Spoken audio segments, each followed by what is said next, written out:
क्या है?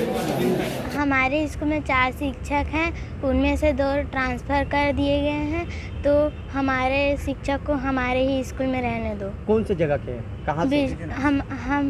हमारे गांव का नाम है बिजनापुर। तो अभी क्या चाह रहे हो? अभी हमारे सिलोचन सर को हमारे ही स्कूल में रहने दो, ट्रांसफ़र मत करने दो। कौन सी क्लास है? क्लास 5।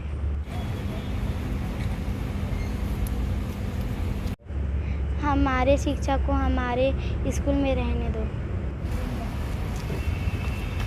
बच्चा मन के परेशानी है कि स्कूल में 4 शिक्षक हैं और स्कूल के और 2 शिक्षक ट्रांसफ़र हो गए हैं। एक मैम था, उसका कल विदाई हो गया और बच्चे लोग के पास बस 2 ही शिक्षक बचे हैं और एक शिक्षक है सिलोचन सर वर्मा, उसका ट्रांसफ़र कागज। बच्चा मतलब सिलोचन सर ही चाहिए और कोई दूसरा सर भी नहीं चाहिए। क्या वजह है कि वही सर होना, उसके वजह में उसके बदले तो कोई दूसरा टीचर आएगा वो भी वही नहीं, काम करेगा? सिलोचन सर जी जो हैं वो बच्चे मतलब प्यार और अच्छा शिक्षक और मनोरंजन और सब देखभाल बच्चे का पढ़ाई उसी में है, इसलिए बच्चे सिलोचन सर से बहुत प्यार भी करते हैं और उसको पसंद भी करते हैं। इसलिए बच्चे लोग को भी और गांव वालों को भी सिलोचन सर ही चाहिए।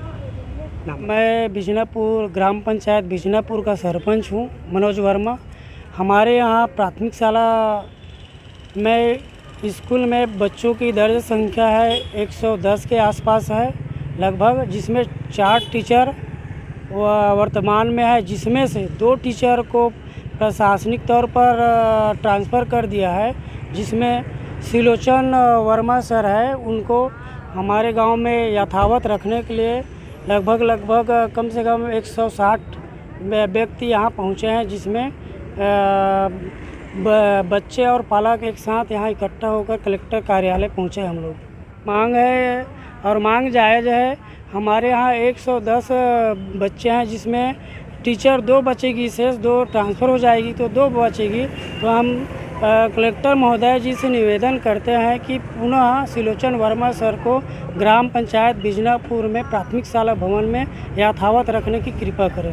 धन्यवाद। आज जन चौपाल जैसा कि आज के दिन निर्धारित रहता है, बहुत सारे लोग आए हैं यहाँ पे और कुछ जो ट्रांसफ़र ऑर्डर हुए हैं शिक्षकों के, उसके संबंध में भी कुछ पालक अपने स्टूडेंट बच्चों को भी लेकर आए थे और उनके जो डिमांड है उसको हम लोग परीक्षण करेंगे। हम लोगों ने बताया है किसी को कोई असुविधा ना हो, किसी का कोई नुकसान ना हो, इसका हम लोग पूरा ध्यान रखेंगे और किसी बच्चे को आने की आवश्यकता नहीं है। यहाँ पे पंचायत सरपंच या स्कूल शिक्षा विभाग से हम लोग के पास जानकारी आते रहती है।